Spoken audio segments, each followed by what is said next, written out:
হেই মনুরা, আমরা রমজান মাসের দোকান বন্ধ করে দিলাম, ঠিক আছে? তাই আজকে ফ্রিজ পরিষ্কার করতেছি। এই যে ফ্রিজের অবস্থা কি হাল, ফ্রিজে ময়লা জমে গেছে। আমি যার সঙ্গে কাজ করি, আমার যে মহাজন, তার বিয়ে হয়নি তো, তার মনে করেন যে পরিষ্কার পরিচ্ছন্নতা সেটা নেই। এই জায়গার অবস্থাটা দেখেন, ফ্রিজে দুটোকলা মুরগি আছে, মুরগির ঠ্যাং এবং যে মাছ আছে 3-4 টোকলা, ঠিক আছে? সে ফ্রিজটার একটু যত্ন নেয় কম, যেখানে ময়লা। আমি কিন্তু তাকে অনেকবার বলছিলাম যে ফ্রিজটা পরিষ্কার করি, ঠিক আছে? তো সে বাসায় গেছে। আমি আজকে একটু পরিষ্কার করতেছি, সব কিছু নামিয়েছি, কারণ 1 মাস বন্ধ থাকবে।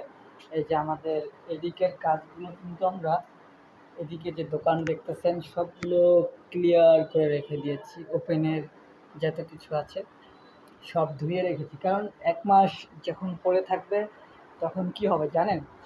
তখন আমাদের যে কাজ যেগুলো করি, পাতাগুলো, ট্রেগুলো আছে, ওগুলোতে জং ধরে যাবে এবং কি ছাতা পড়ে যাবে, তাই ধুয়ে রেখে দিতে হবে। আর এই ফ্রিজটাও আমি আজকে ধুয়ে রেখে দিচ্ছি, যে কিছুদিনের ভিতরে আমি গ্রামে চলে যাচ্ছি, ঠিক আছে? এই ঢাকা শহর ছেড়ে। জানি না আর আসতে পারবো কি না। যদি ঢাকা শহর কপালে লেখা থাকে তাহলে আসতে পারবো। যদি যাওয়ার সময় যে একটা কথা, যেমন ধরেন কে কখন কোথায় চলে যায়, কে কখন পৃথিবী ছেড়ে চলে যায়, কেউ বলতে পারে না, ঠিক আছে? এটাই হলো বাস্তব। কে কখন কোন দেশে কোন পৃথিবীতে চলে যাবে কেউই জানে না। এই ঢাকা শহর থেকে অনেকে গ্রামে গিয়েছে কিন্তু আসতে পারে না ফিরে, আর চলে গেছে দূরই কোনো অজানা, ঠিক আছে?